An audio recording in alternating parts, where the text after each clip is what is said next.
So in this video you are going to study about geography chapter manufacturing industry, and within this chapter topic to discuss is how agriculture and industry are not exclusive. So they are not different to each other. It can be said or how it can be justified. So totally confined points. What is that? Agro industries boost the agriculture. So what is that? Agro industries, the industries which are being enhancing or producing or making goods for the which industrial sector.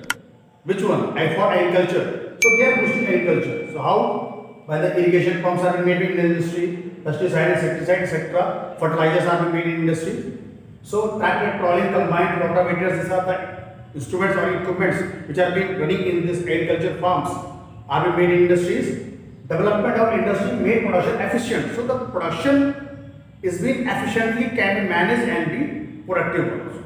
So these are the few points which the board used to ask, that how agriculture and industry are not exclusive to each other, that you just need to justify it. So within this point you can justify it very easily, and I request you all to share and subscribe this video to as people as many as possible and this channel also.